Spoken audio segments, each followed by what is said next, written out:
Good morning to you. Good morning to you. Fuck the birds is chirping, y'all. 7 in the morning. I had to get up early and get this top of the blogs to you because I have an appointment at lunch. So I ain't gonna be able to be fucking around with you guys at lunch. Gonna get it done early. So you know what? This is just a little bit of talk about what's at the top of the blog. So let's get to it.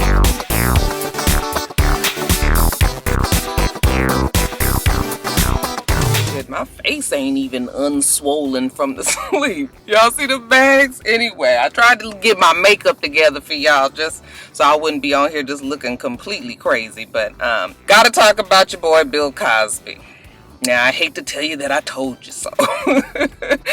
It's not a laughing matter. It's actually quite sad when you really think about it, that this legendary man that's meant so much to so many has to end his career and damn it, almost his life with this type of smear on his reputation. But for anybody that's been living under a rock, Bill Cosby's case blew wide open the other day when some formerly sealed documents from a court case, from a deposition that Mr. Cosby gave back in 2005, they became unsealed. We found out that Bill Cosby admitted to obtaining quaaludes, which are now illegal, but I guess were real popular back in the 70s. He was getting quaaludes with the intention to give them to women for sex. Some of these women knew that they were taking the drugs, and then others did not know. Well, I'll say that when the lawyers was asking him, did he give it to women, and they did not realize it, his lawyer kept on telling him not to answer the question. Okay, I guess technically he still did not admit to giving these drugs to these women, but you guys, when we just start putting two and two together, it's just kind of hard to deny that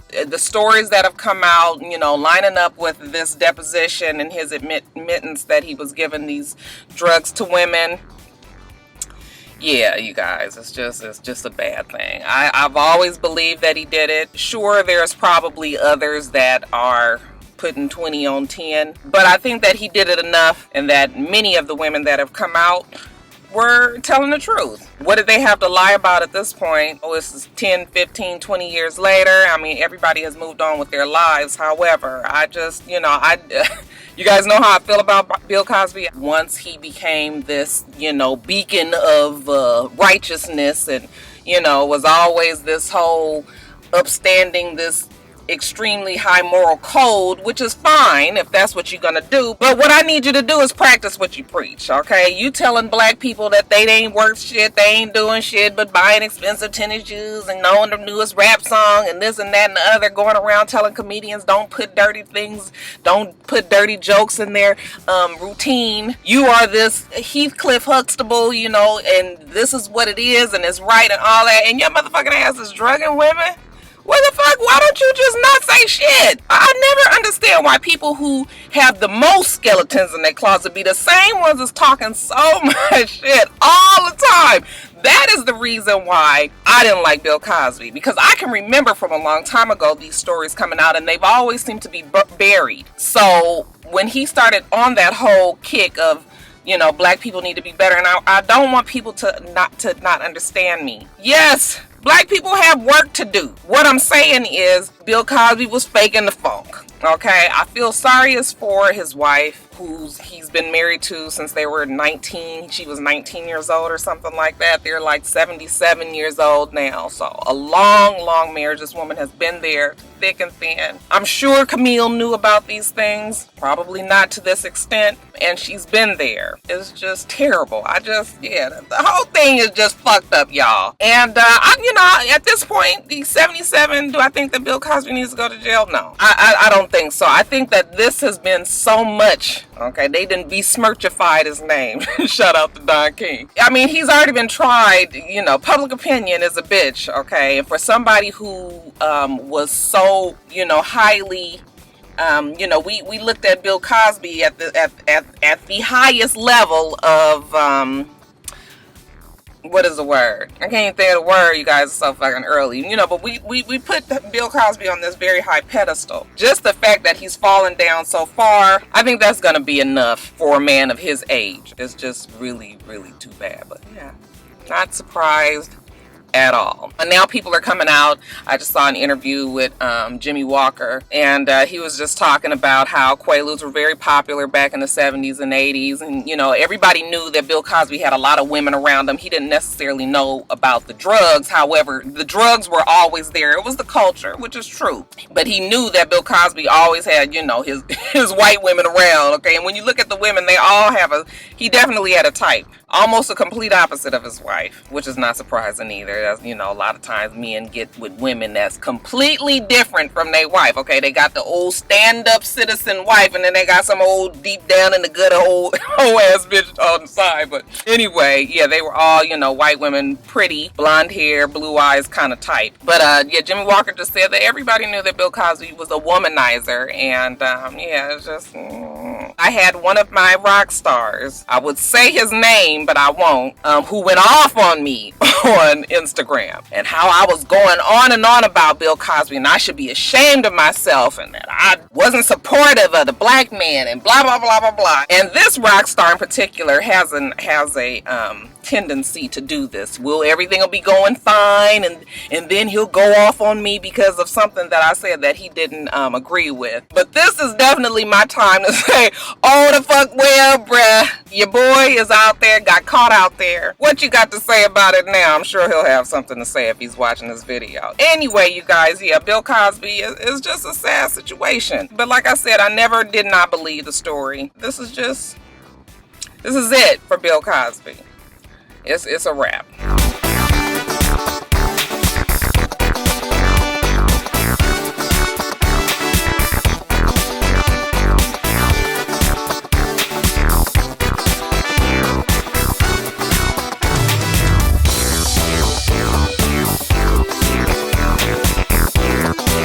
You guys know how sick of the Kardashians and Kylie and Tyga and all them that I am. Tired of talking about them. You know that, right? However, we can't ignore the shit that's come out this week. The Kardashians again have had, I don't know what it must be like to be a Kardashian. Them motherfuckers' lives must be the most tumultuous and always something going on. I guess because there's so many of them, but it's just like, oh, every fucking week is something, you guys. So this week, Tyga, there is a transvestite or transgender woman. Do they call them transvestites anymore? I ain't trying to offend nobody. Whatever, the girl's transgender. Mia Isabella. Evidently she and allegedly she and Tyga were having a relationship. They have been for the past 3 years. They're saying that she was his stylist and like a fashion consultant for his brand. You know how he has that line with, I think, LA Gear or something like that. So she worked with him. That was the reason for their proximity and for them always being around each other. So, you know, it didn't look suspicious. But supposedly they have been carrying on this 3-year relationship when he was with Black China. Now when he was with Kylie Jenner. Somehow, magically, some text messages between she and Tyga and then some pictures of Tyga in the nude have leaked. And, you know, it's supposed to be him and her in this relationship. And they're also saying that there's a videotape that hasn't surfaced yet, but there's mention of some video. Tyga, of course, has denied it. He's got his lawyers on it. They're saying that he involved the FBI to try to figure out who leaked these pictures, because like I said, the girl Mia is saying that she did not do so. When I first heard the story, I didn't necessarily believe it because, I mean, people, it's just, you know, people have a problem with Tyga and Kylie's relationship, and you know, he is kind of public enemy number one.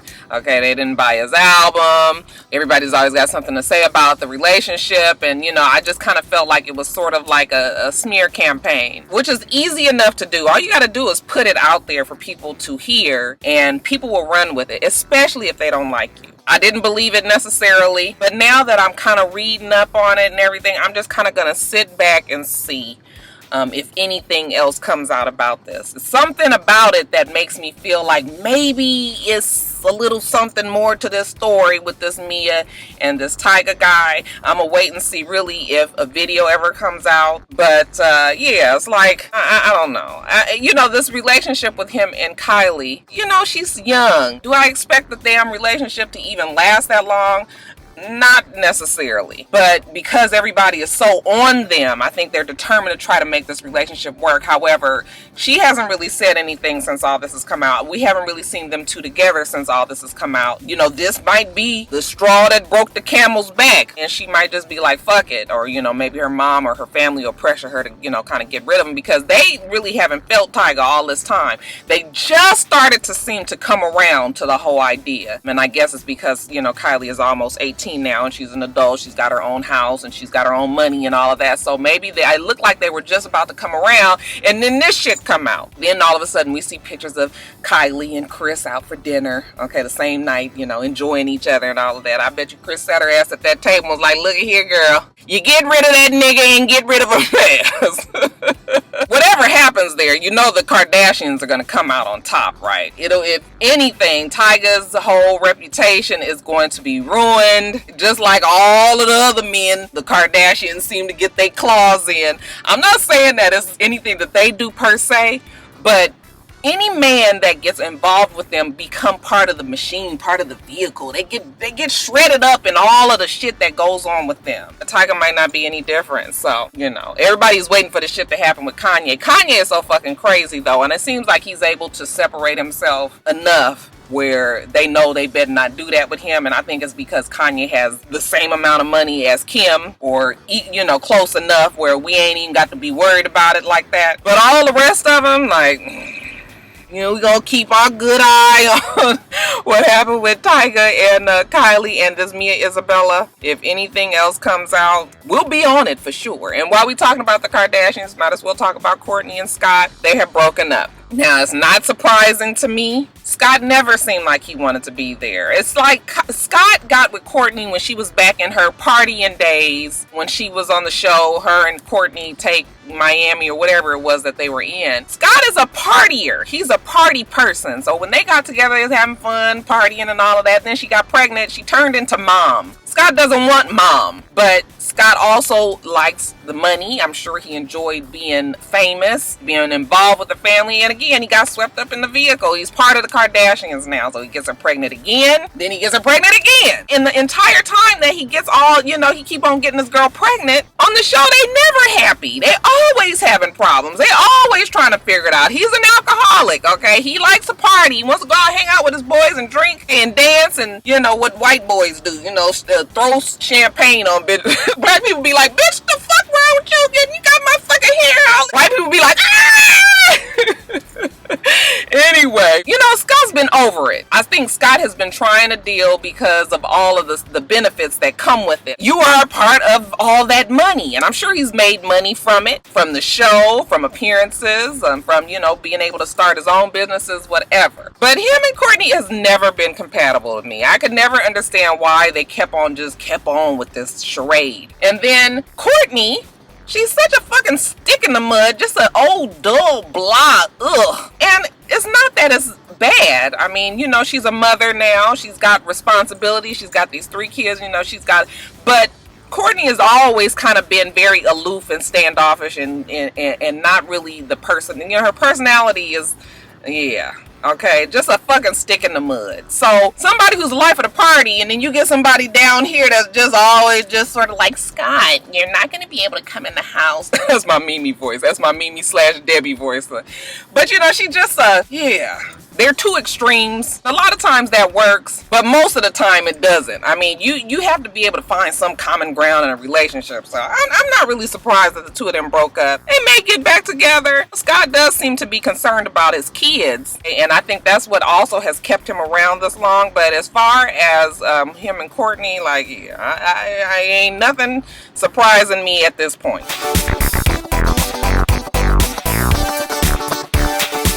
So did you guys watch the Escape Unsung episode last night on TV1? I watched it last night, and in short, I don't think that it was all that good. I don't think it was anything in the show that we didn't already know. I didn't feel like there was any big revelations. I mean, sure, it was little small things, you know, just the details of things that we didn't necessarily know. But as far as the actual story of why they broke up, it was shit that we already knew. You could tell that it was edited down. I kept telling my husband, like, yeah, something in this story is missing. Okay, of course, I'm leaning more towards the Kandi Tiny side of the story. Something about Tasha's story, it was just too, what I will say is that it was believable that this girl started to get a big head. And she has a big head. I was like, she ain't got the most biggest moon pie face. Her face is so fucking round and her body is not even big. She looks like she would be fat. She's not fat, but she's got this huge round face. Tasha turned out to be a very pretty girl. But anyway, that's neither here nor there. I was looking at her makeup. I was like, why is her face so light and the rest of her body is dark? But yeah, getting back to the story.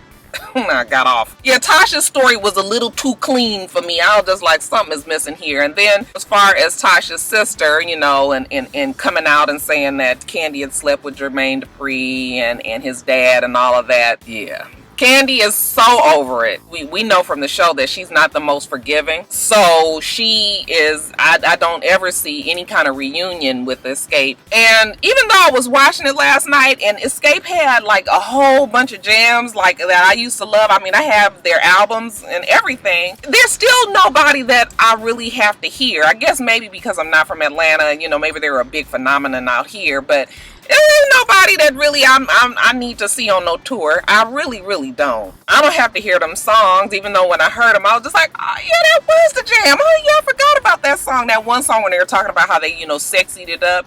I really remember when that video came out too. It was a big deal. The whole little look that they had became very popular. But yeah, I was just like, I don't have to see them. I don't really care to see them. I don't know if it's because we already see them on TV or what, but yeah, it's just like, yeah. And Kandi is over it. She doesn't need it. Tiny doesn't need it. I think Tiny would be probably more open to doing it, but Kandi is just like, fuck them. And because they have still not really sat down all together and really had a conversation about it, she's just like, I'm not, you know, I'm not doing nothing with it. We ain't resolved shit. Plus, I'm out of the group. Okay, she signed herself out of the group. So yeah, she's in her feelings about it still. I can't say that I wouldn't be either, even though, you know, time has shown that, you know, everybody has become successful enough, and we know that Kandi and Tiny are definitely way more successful than Tasha and her sister. But everybody seems to be doing fine enough, and you know, everybody is surviving and doing well. So yeah, I think it's just time for that to just be a done deal. And I think it's only really people are still talking about Escape because of Tiny and Kandi. But yeah, they did have some jams, you guys, and it was good to just look back and watch some of the videos and see some of the songs and everything. But other than that, yeah, like I don't really care. But you guys tell me what you think about the Escape Unsung. Did you find out anything new, or do you feel like they chopped it up?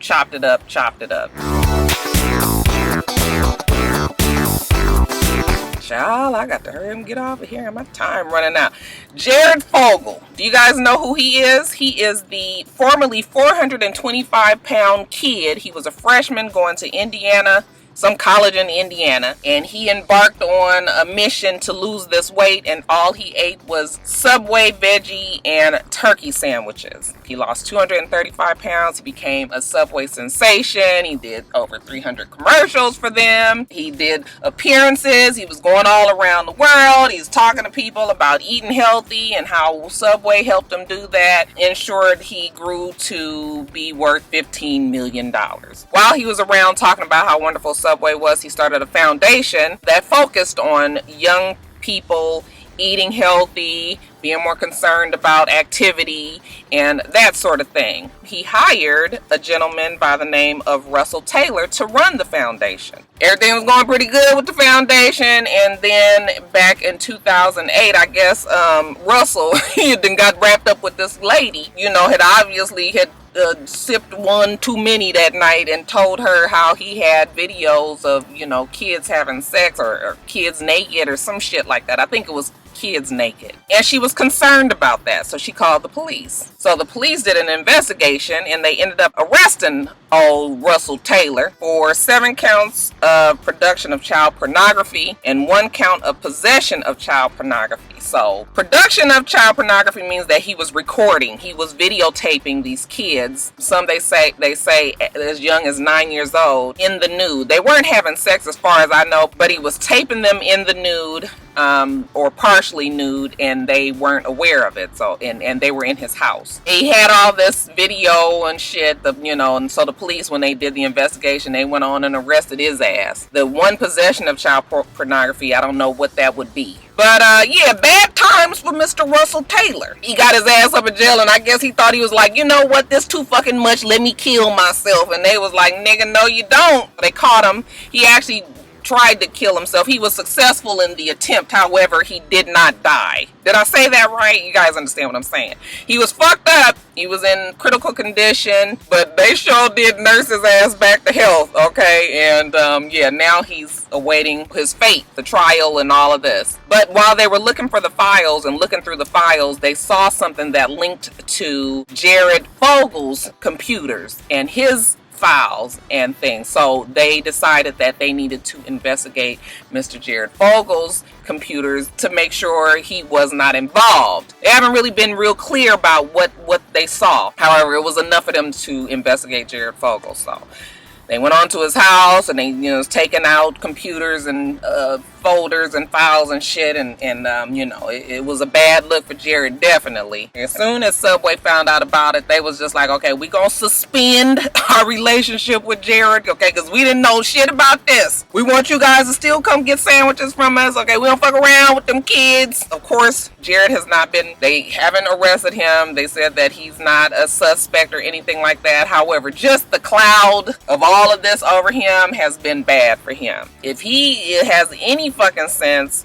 he will not be involved in this, okay? But it makes you just kind of wonder, like, he's got this program, it's for youths. Like, it would be easy enough for him to take advantage of children that he's around with his foundation. However, we just want to try to believe that this man ain't did it. But honey, we won't put nothing past none of them. It's just crazy. They even said that the guy that they arrested might have been into some bestiality and, had video of some woman getting face in the place from some dog or something.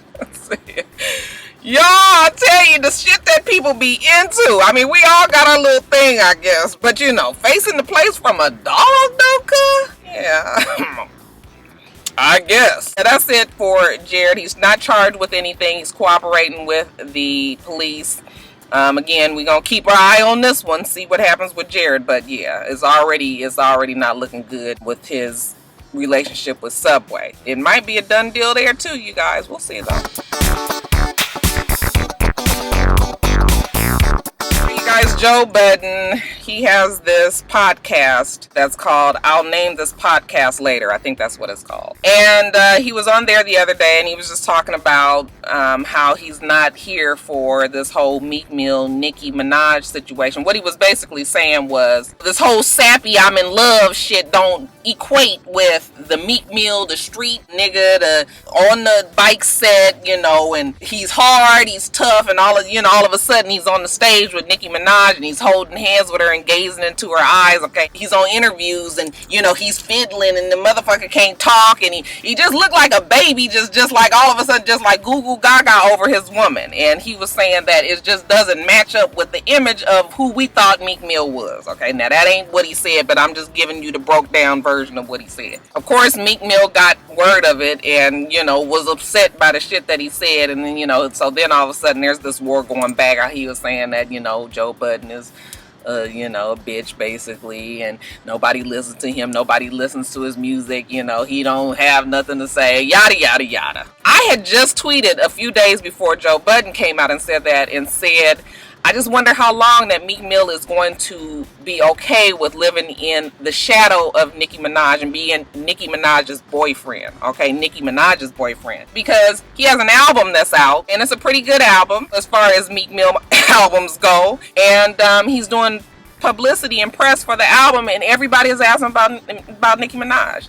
Every fucking body is asking them, oh, okay, what about my album? But they're talking to them and they asking them what's she like and what's it like and this and that and the other, which is fine. But how long is that going to go on before, you know, people start remembering that he has a career and that he's a rapper and he has shit to talk about too, and it's not all about Nicki Minaj. Not only that, but it don't need to always be about Nicki Minaj, because we know that once you let people into your relationship like this, especially this, you know, social media and all that, they don't give a fuck about your relationship, okay? Everybody is kind of watching to see when the shit is going to implode. You keep on talking about this relationship, it's just too much pressure on it. If they're together and they're happy and enough, that's enough. We don't have to. Do you know how long, I mean, I hate to keep comparing them to Beyonce and Jay-Z, but do you know how long it took for them to really have any public show of affection before they really was talking about their relationship? And they still don't really do it. And it's a reason why, because you don't need that much pressure on your relationship, okay, until the shit is fully established. And even then, it's hard to keep it together. So, yeah, I'm just like, I think like his album, you know, I don't know how long a man's ego can take, you know, just being somebody's, you know, boyfriend. Nicki Minaj is a big celebrity, and we know that was the problem between her and Safari. We're gonna see if Meek Mill is going to eventually be like, you know what, fuck, quit asking me about Nicki. Goddamn, I got an album. But he ain't there yet. He just so goo gaga, so happy that he finally got the woman that he really wanted. And Nicki feels good, I'm sure, because it always feels good to have somebody that's more in love with you than you are with them. And I feel like that's what it is in this situation. I'm sure she cares about him, but you can tell that he is just like, I just made it. I was kind of agreeing with Joe Budden. Not necessarily that he was the street nigga who was too soft, but just like, you know, come on now, start getting it back on track for your own self and stop just being all in Nicki Minaj's shadow. So, you know, they was going back and forth with who's best lyrically and this, that, and the other. Okay, Meek Mill is not really a lyricist. You know, people will always say that Joe Budden is good with the writing skills of rap and all of that, but not necessarily the commercial success, because Joe got his own shit with him, drugs and beating women and, you know, crying and carrying on himself. So neither one of them are perfect, but I could understand what Joe was saying. And then I also understood, I guess, that Meek got in his feelings, was, you know, it was hurt that, or not hurt, what's the word I'm looking for, was offended that, you know, Joe would say that. So anyway, Joe finally goes back on his podcast and apologizes. Basically just saying that, you know, he knew that they was pissed about it and, you know, he needed to just apologize. But I understood what Joe was trying to say. Social media will take a little bit of something and, you know, it take it all out of context and then it just blows up into something else. But I totally got what he was saying. We're gonna see though, you guys. Nicki and Meek are definitely in the honeymoon stage. Let's see when this relationship gets on 2, 3, 4 years, if it makes it that long. Then we'll see if all this shit is still continuing on. All the gaga, goo gazing in each other's eyes. We'll see. But you guys let me know what you think. What do you think about Meek Mill and Nicki Minaj? Okay, I think that they're a cute enough couple. It's good to see people in love. You know, Rocky love. But do you think that is something that's, you know, reboundish for Nicki? Do you think that Meek Mill is the man for her? Do you understand at all what I'm saying, what Joe Budden is saying? Yeah, leave your comments below about all of that. Hurry up, Drea and Orlando. Okay, so you guys know it's been back and forth. They were together one minute, not together the next. We thought that was it. Then out the blue, about a month later, she puts a picture of her ring and said that she said yes, okay, on Instagram. So they were engaged and we were all shocked, but you know, just like whatever. Now, a couple of weeks later, just 2 days ago, Orlando puts out a statement saying that he's single, that he's moving on with his life, and that it was a mistake that he asked Drea to marry him. So they're broken up again, you guys. Now, it would be better if you gonna make these type of decisions before you spend $50,000 on a fucking wedding ring and start announcing it to everybody and all of that. I mean, damn. How you 2 weeks late? It hadn't even been 2 weeks, I don't think, that you decide that it was a mistake that you should not have asked. What the fuck was going on that night? What did you get wrapped up in and get excited about and lose track of your thinking and just be like, you know what, I'm gonna marry this girl? Like, what happened there? Now there's a story that's saying that Drea actually went and bought her own engagement ring, that he didn't buy her engagement ring. She bought it, put the story out there that they were engaged. TMZ caught up with her and she tells them about the proposal. He got down on one knee and said, "Will you marry me?" And then the story comes out that she actually bought the ring. I'm just gonna say, just for Drea's sake, I'm gonna say I don't believe it. Like, I really, are you buying your own ring? Like, that's crazy. They were broken up. Why would she turn around and then buy a ring and say that they were engaged? Like, it doesn't make sense to me. I mean, again, crazier things have happened. I know women do things like that, but I'm gonna give Drea the benefit of the doubt and say that, I just can't see her doing that. They're saying that he was upset that she put the story out there, and that he was running around just trying to clean up the story and say, so that they just both didn't look like they was crazy. But to me, if you were broken up with somebody and they all of a sudden come out and said that you guys were engaged, it wouldn't be no problem for me to be like, oh, hell the fuck no, I didn't give her that ring. I didn't ask her to marry me. I wouldn't have went along with the story and then just 2 weeks later decided that, we should not have gotten engaged. And then he did come out and say that story was not true, and that sometimes people are just not for each other. So yeah, I don't think I believe that, even though the story did pick up some speed and people started to believe it and everything. But yeah, I am just because I'm going to try to, be reasonable and rational here, I'm gonna not believe it.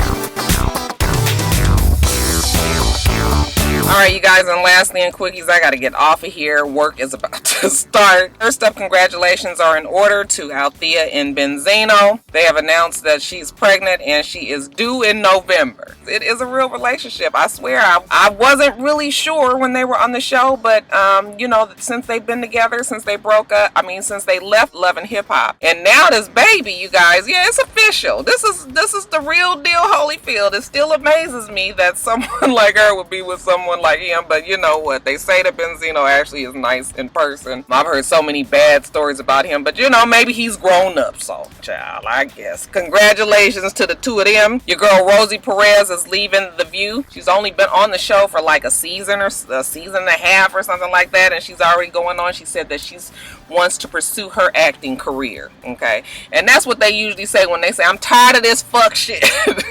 She was on the show yesterday and she was crying and whatnot, saying her goodbyes to everybody. I was like, girl, you act like you fixing to die or something. Like, girl, get everybody's fucking phone number, call them. Yeah, it was quite dramatic and overly done, okay? Everybody on that fucking show should be used to somebody leaving. They can't keep nobody on there no more. I really think that the show is just a wrap. It's a done deal. It's too many changes for the viewer to adjust to. I don't want to fucking keep seeing a whole bunch. Well, I haven't really watched the show really since Barbara Walters left. So, it's just, yeah, it's been a wrap for me a long time ago. But, they still trying to hold on. They was, hoping that Raven was going to give it some heat, which Raven has brought some spice back to the show. But overall, okay, the motherfucker is just dead. Let it go, y'all. But bye, Rosie. Okay, we gonna see what acting job she's trying to pursue. See if she get that fucking Puerto Rican, New York extra strong accent back. Fantasia is going to be on The Real Housewives of Atlanta. Sheree Whitfield is supposed to be coming back, and those are the new rumors. Do I believe it?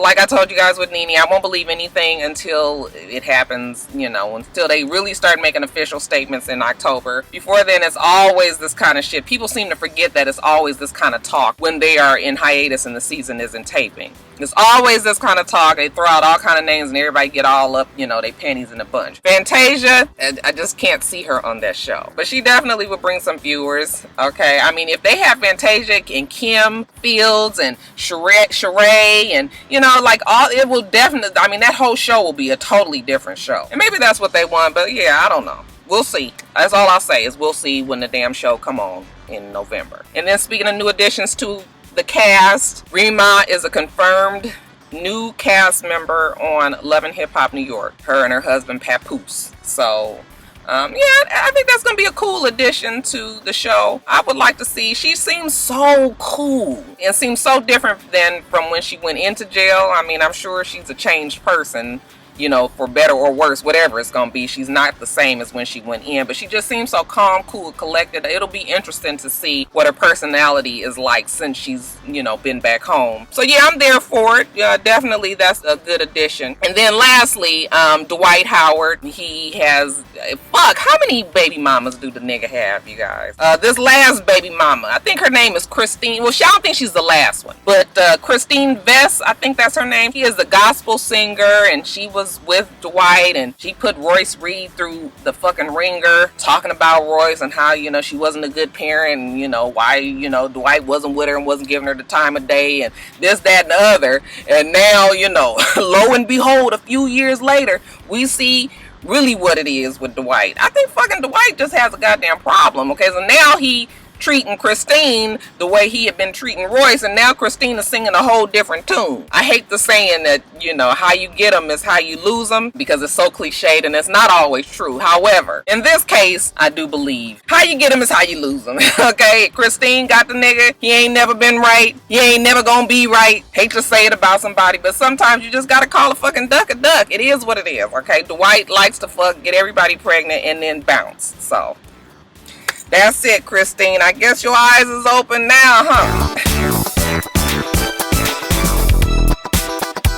Alright, you guys, that's it. I love when I get up in the morning, you know, be having my shit and have my day organized, you guys. I am a person that thrives on organization, and I love when I can make the most of my day. So I feel good that I've been taping since 7 o'clock, and I'm about to go to work and get shit done, y'all. Hey, anyway, you guys, let me get off of here. I ain't even had my coffee. Fuck, I'm so excited about. We do this every single week. Make sure that you rate, comment, and subscribe, and make sure that you got it.